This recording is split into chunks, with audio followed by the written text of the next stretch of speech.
I, 26 male, beat the shit out my sister, 23, for sexually harassing my boyfriend, 25 male. I can finally talk about this because all the legal proceedings have been dealt with. So I've been dating my boyfriend, Mark, for about 5 years. He's the best thing that has ever happened to me. He's kind, smart, understanding and absolutely beautiful. When we started dating he was a bit closed off and was afraid to initiate any form of intimacy. I at first thought it was because I was his first relationship and maybe he was nervous. 6 months into us dating he tells me that between the ages of 5 and 12 he was sexually assaulted by his mother. His father left when he was around 4. It fudged him up in the head for a while, and when it got out his mother was arrested, and he and his 2 older sisters were put in the custody of their grandparents, who they lived with ever since. He was placed in intensive therapy, and still goes to this day. He's come a long way and has healed a lot, but he still has some days when he gets really depressed and cries. Part of his therapy was exercising, so about 2 years ago he and I started doing some bodybuilding workouts. I toned up a lot, put 20 extra pounds of muscle on, and he toned up a bit. Because we've been dating for so long and have marriage in mind, he told my family, a less detailed version, and they welcomed him with love and support. Now for my sister, Sally. I've suspected she's had a bit of a crush on him. She'll flirt sometimes here and there, but he never reciprocated and usually ignored her. I've talked to her about it so many times, but she didn't listen. To make a long story short, I had gone out one Saturday afternoon with some friends to get some drinks and left Mark behind because he didn't feel like going. My sister had texted me prior to ask if she could borrow a few things from me, a sweatshirt, DSLR camera, and a third thing that doesn't come to mind at the moment. I said sure and to get it whenever. She went when I was out unknowingly.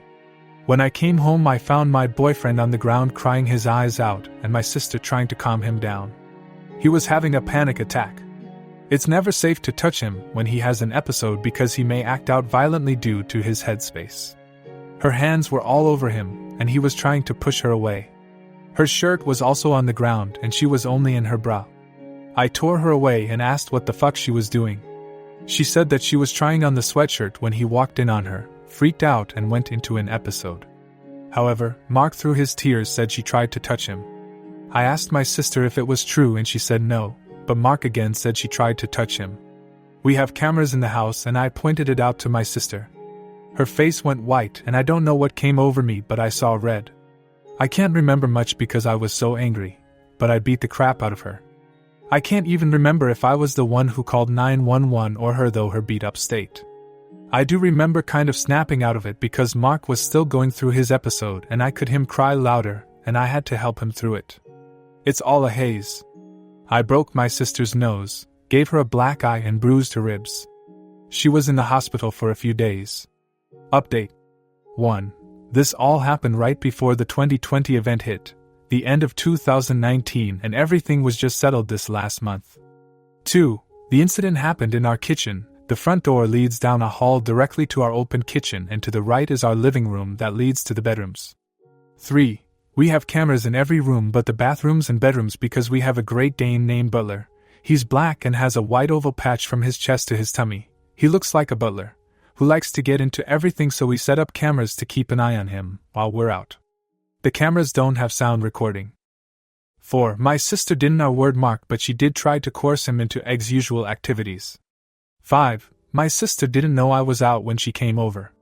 I don't have the recording anymore. It was too painful to keep, let alone watch. Also, my memory of the whole thing is hazy, but the tape showed Mark answering the door. Again, our cameras don't have sound recording, but Mark said that when he answered the door she told him that she was there to get my camera and sweatshirt. He said okay and let her in. He was watching the television, so he went back to his show while she walked into our room. She called out to him for help and the cameras showed Mark getting up to help her.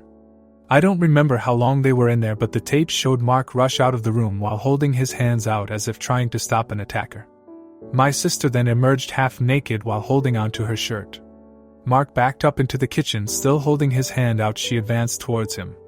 Mark said he was telling her to put her shirt on and to leave, but she kept saying something along the lines of, "Hey, it's okay. I just need some help, that's all.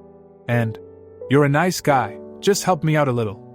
I think by that point he was declining into a panic attack as he started shaking. My sister took that opportunity to hug him, she said she did it to try and calm him down. But the tape showed her kind of grinding up on him. He pushed her away and fell to the ground crying and screaming. She then got down by him and was trying to wave her hands through his hair. Her other hand was also moving up towards his crotch. I remember from the tape seeing Mark flinch backwards and try to push her away. She always moved back closer to him. A few minutes later is when I got home and beat her to an inch of her existence. I can't remember who called the police, but the police had showed up and my sister limped to the door while I was trying to help Mark calm down. I kind of remember them asking questions and trying to help Mark calm down. They thought he was going into shock, so they put a blanket over him and the paramedics came. My sister was quickly evaluated and then brought to the hospital. Mark and I stayed behind because by that point he had started to regain control again. I remember my parents showing up and asking what had happened. I told them everything. My mom stayed with Mark and I while my dad drove to the hospital to see my sister. Mark and I pressed charges on my sister, emotional trauma and ex usual battery, Class A1 felony where I'm from. My sister tried to sue me, a misdemeanor charge, but it fell through. With the evidence we had, my sister was sentenced to 60 days of incarceration with a bond of $5,000. No one paid. She also has to serve 200 hours of community service, and her name was added to an ex-offender registry. She can appeal to the courts to have it removed after 10 years. She was also placed under a restraining order. On top of that, my sister owes us $25,000. I got a small slap on the wrist and have to do 50 hours of community service. Nothing too bad. My sister was cut off from the entire family and still is. Mark regressed tremendously, to the point that he couldn't sleep in the same bed as me for months. He was required to go into even more extensive therapy. He's come a bit of ways, but nowhere like he was before it happened. It will take a long time for him to heal. I consider myself bisexual, but I lean more towards men while Mark is %100 gay. He finds the female body disturbing, to the point that we have had to skip over full female nudity scenes in movies. My sister knew of this. When I asked her why she would do this, she said that she thought she could change his mind. Story 2. My dad was nearly beaten to not alive and my grandfather went nuclear on everyone involved. This all went down in the late 1970s when my dad was 17. The area he grew up in was in the UK and was a stereotypical working-class town. The part of town my family lived in was run down, full of poor families and had its fair share of crime, but it was close-knit, and everyone knew everyone. This will be important later. Now my dad wasn't the most well-behaved kid, and he had hated being at school, but aside from a speeding ticket he had never been in trouble with the police. He was, and still is, a really talented musician and had a very active social life. For his 17th birthday, one of his friends had bought him a leather jacket with a very specific logo on it. We'll call this friend Dave for future reference. According to my dad, it was a rare and quite expensive motorcycle jacket. He was extremely happy that Dave had got it for him. Dave had bought himself the same jacket a while before, and it was a big surprise.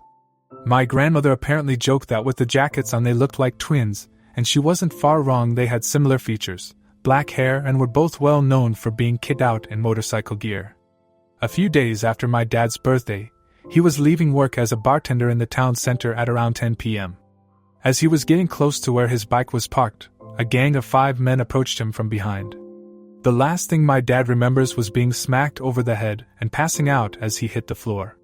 These men beat up my dad with bike chains and a crowbar, literally to within an inch of his life.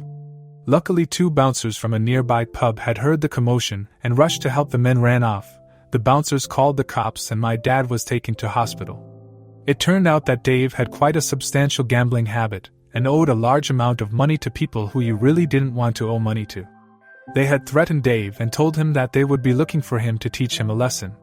So Dave decided to set up my dad to take the beating instead of himself, or at least lessen his chances of taking it.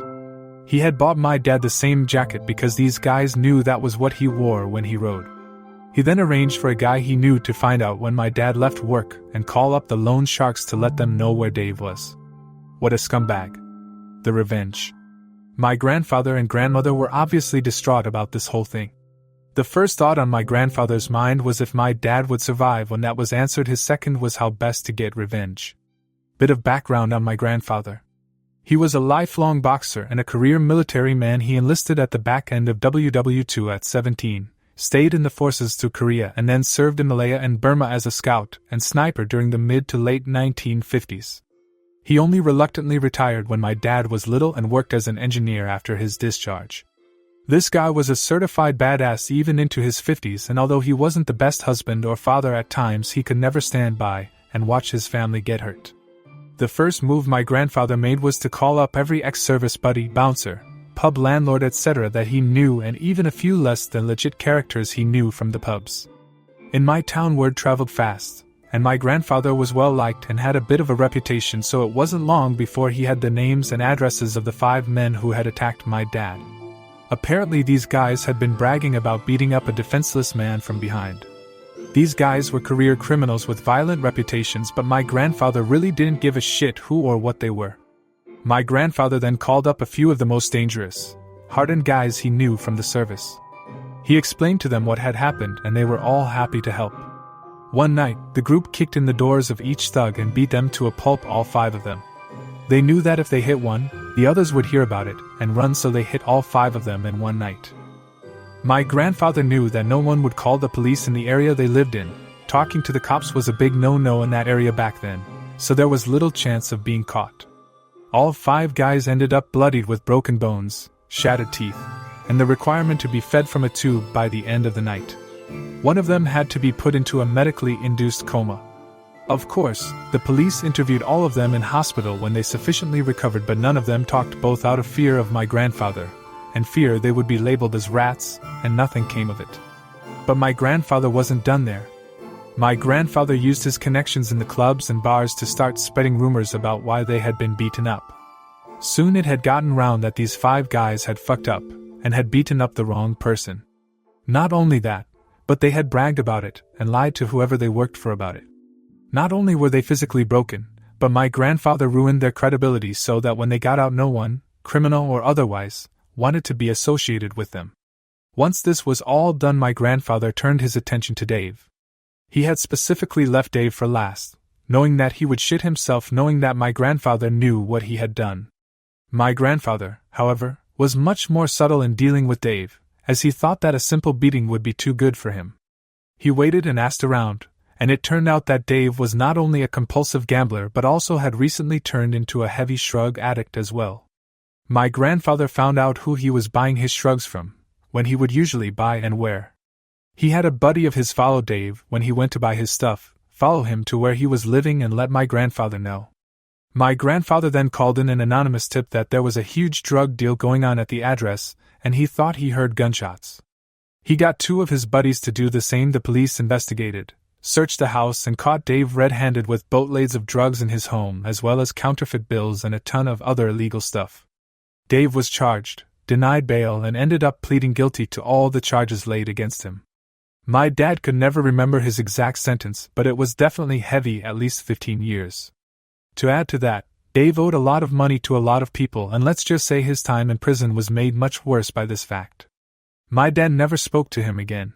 His parents disowned him. His girlfriend dumped him. He struggled to get a job with his record, and when he got out he had to move miles away as no one he knew wanted anything to do with him. My dad eventually recovered from his injuries, although you can still see various scars on his body from the beating he took. My grandfather never told anyone what he had done until my dad asked him about it when he got really ill in the early 1990s. Dave's life was ruined, and out of the 5 who attacked my dad, 3 ended up in prison later in life, and 2 ended up dead due to crime. My grandfather passed away in the late 1990s, and although my dad and him had their issues, it could never be said he didn't look out for him when he needed it.